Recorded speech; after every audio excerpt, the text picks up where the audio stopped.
Hello everyone, my name is Gogo, and today this course we're going to talk about self-doubt.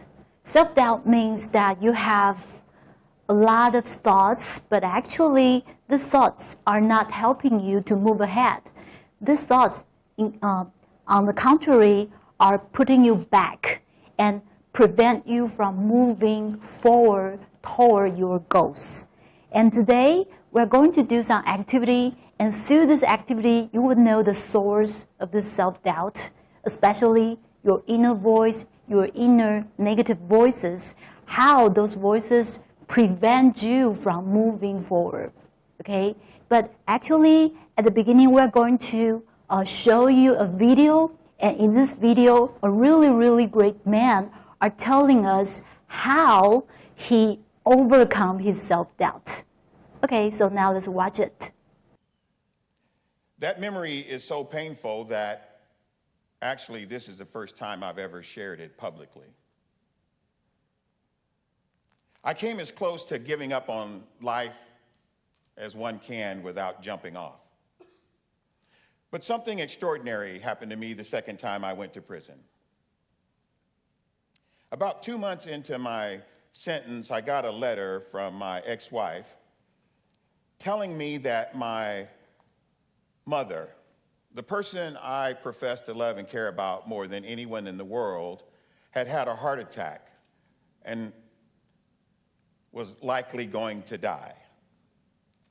This wasn't my biological mother who had abandoned me shortly after I was born, but the real mother who had raised me as her own for all of my life. I was forced to look at what kind of person I had become. And the person I had become was not easy to look at, because I had become the son who would not be there to comfort his 77-year-old mother, laying all alone in a stark hospital room when she needed him the most, because of my selfish need to escape my realities by getting high. In a moment of brutal honesty, I had to admit I had been living a lie. I was not the loving son or the faithful partner or the supportive father or the good citizen that I had been telling everyone, including myself, for years.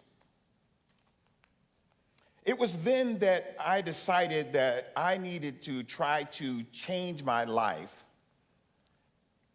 into something that I and my mother, wherever she might be, could be proud of.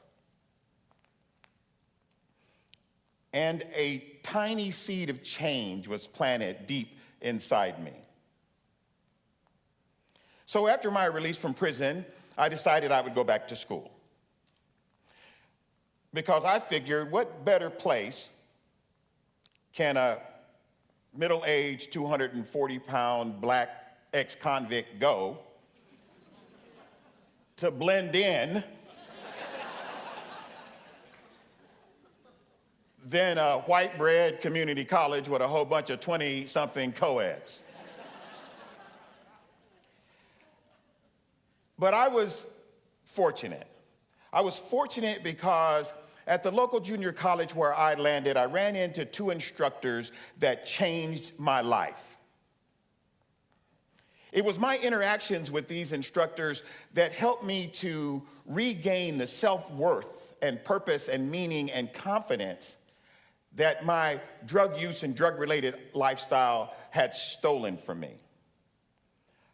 I'll never forget the moment that I realized that I understood that I could create my own miracle.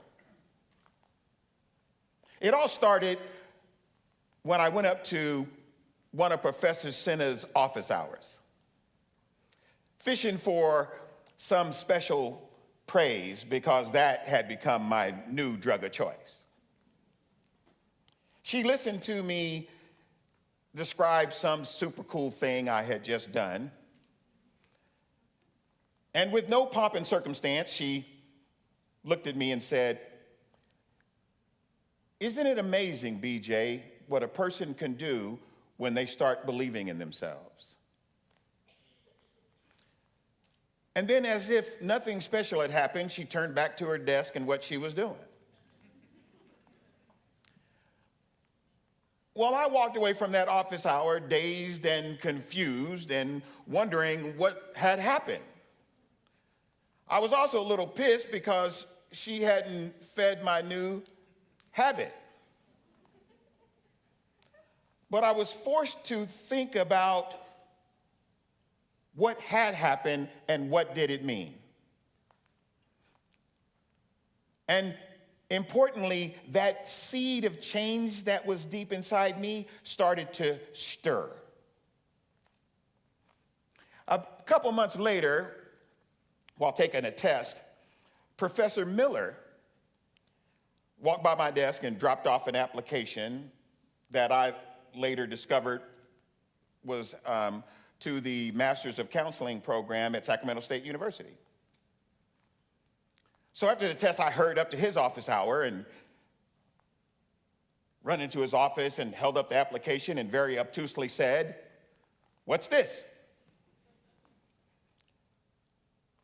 And without hesitation, he responded, "I'm quite confident in your ability to read, so I'm sure you can figure that out on your own."